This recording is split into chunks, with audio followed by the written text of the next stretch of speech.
Doctor صاحب میں یہ جاننا چاہوں گا کہ شیزوفرینیا میں جو ادویات دی جاتی ہیں ان کے کیا اثرات ہوتے ہیں اور ان کے سائیڈ ایفیکٹس کیا ہوتے ہیں؟ جیسے کوئی بھی شخص لانگ ٹرم دوائی لیتا ہے، چاہے وہ ڈائبٹیز کے لیے ہو یا ہائپر ٹینشن کے لیے ہو، تو منیمل سائیڈ ایفیکٹس ہوں گے تو وہ کمپلائی کرے گا، otherwise he is likely to falter. تو ہمارے ہاں کچھ پرانی ادویات جو ہیں، پرانی اینٹی سائیکوٹک ڈرگز جو ہیں،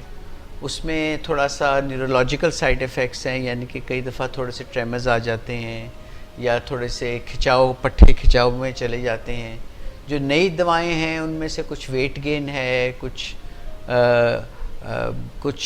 ٹو بی ویری آنیسٹ کچھ لوگوں کو پروپینسٹی ہوتی ہے ٹورڈز ڈیولپنگ ڈائبٹیز، کچھ کا ویٹ گین سے کولیسٹرول بڑھ جاتا ہے، بٹ یہ ایسی چیزیں نہیں ہیں جن کا کوئی ہم تدارک نہ کر سکیں۔ تو ویٹ کو مانیٹر کرنا، میں اکثر انگلینڈ میں مثال دیتا ہوں کہ if you eat an apple you will not gain weight, but if you eat a toffee apple you will gain a lot of weight۔ ٹھیک ہے جی۔ وزن ایکچولی تو کھانے سے بڑھتا ہے، جی دواؤں سے یہ ہے کہ کھانے کا رجحان بڑھتا ہے۔ تو اگر ہم انڈرسٹینڈ کرتے ہیں ان چیزوں کو تو وزن کے پروگرام میں تو شروع سے ہی جس دن کسی مریض کو کسی ڈوپامین بلاکر پہ آپ ڈالتے ہیں یا موڈ سٹیبلائزر پہ ڈالتے ہیں تو حفظ ما تقدم کے طور پر جسے کہتے ہیں نا اسٹچ ان ٹائم،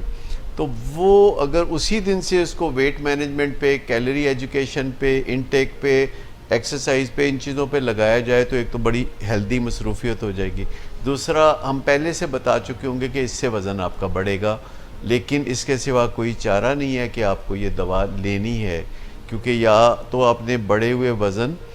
اور دماغی توازن کی خرابی کے درمیان پک اینڈ چوز کرنا ہے، تو یا پھر دونوں چیزوں میں کامیابی حاصل کرنی ہے۔